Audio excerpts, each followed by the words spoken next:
Buganda abantu ebitundu ebisuka mu 5 ku buli 100 bawangalira kulima mmwanyi ekifuula ekitundu kya Buganda ekitundu ekisinga okuvamu emmwanyi ennyingi katale ka Uganda n'ekigobererwa Bugisu amambuka ne gaddako n'ebitundu eby'obugwanjuba kyokka wadde Uganda limu ku mawanga agasinga okuteeka emmwanyi katale k'ensi yonna gye buvuddeko gavumenti yava mu mukago ogutaba abalimi n'abasuubuzi b'emmwanyi mu nsi yonna ekyawawaza amatu ga bannayuganda wakati mu kiseera ng'obwakabaka bwakavaayo okuddamu okutumbula ekirime ky'emmwanyi n'okukyagazisa abantu mu kaweefube eyatumibwa emmwanyi terimba.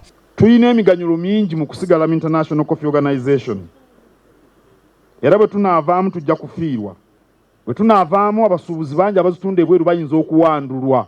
Ekyaddiridde kwe kuwulira nti endagaano yakoleddwa wakati wa gavumenti ya Uganda ne musigansimbi omuyitale Enrica Pinetti nannyini kampuni eya Vinci Coffee Company Ltd ng'eno kampuni yawereddwa olukusa okufulumya emmwanyi ya Uganda katale k'ensi yonna ekijja ababaka ba Palamenti mu mbeera n'okusinga abava mu bitundu ebisinga okulima emmwanyi ennyingi. Okusinziira ku minisita w'ebyobulimi mu gavumenti y'ekisiikirize era omubaka wa Kimanya Kabonera Dr. Bedi Bwanika lukwesikwesi lwa gavumenti okugabula emmwanyi ya Uganda okwongera okunafuya ekirime kino.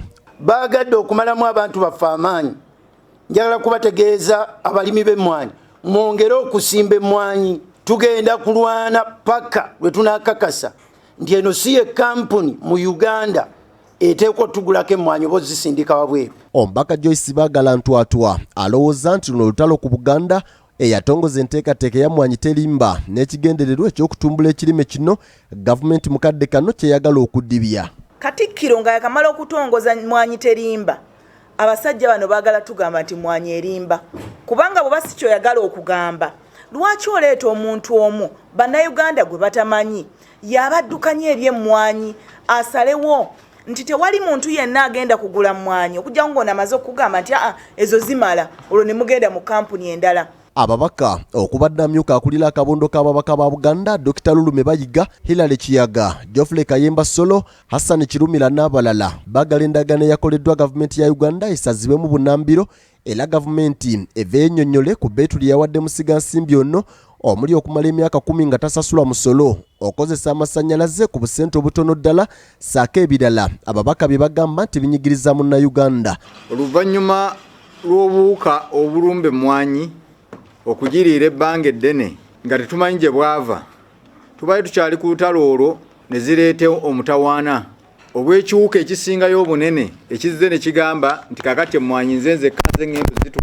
Tosobola kukwata mmwanyi yaffe n'ogiwa muntu ssekinnoomu bannayuganda bannamawokota bannakyaggwe banaani bonna bagende balime nga ssebo balimirwa mukazi ali eyo yeekuba bizigo oba yeekola biki.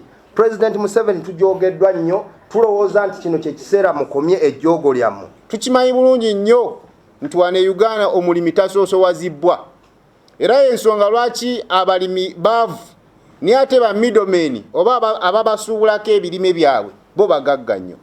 Yensonga lwaki bano abantu bettanira nnyo endagaano omulimi z'atasobola kujjako. Brenda Nabukenya ye mubaka omukyala wa disitulikiti ey'e Mityana ayagala bannayuganda baleme okuba abebafu ku nsonga y'emmwanyi kubanga kyokka kye kibadde kisigalidde okujja abantu mu bwavu wadde nga nakyo kibadde n'okusoomoozebwa ng'ono yegattiddwako omubaka Hilary Kiyaga n'abalala. We will reach each and every village and they will see what will happen because the people are not going to allow to lose.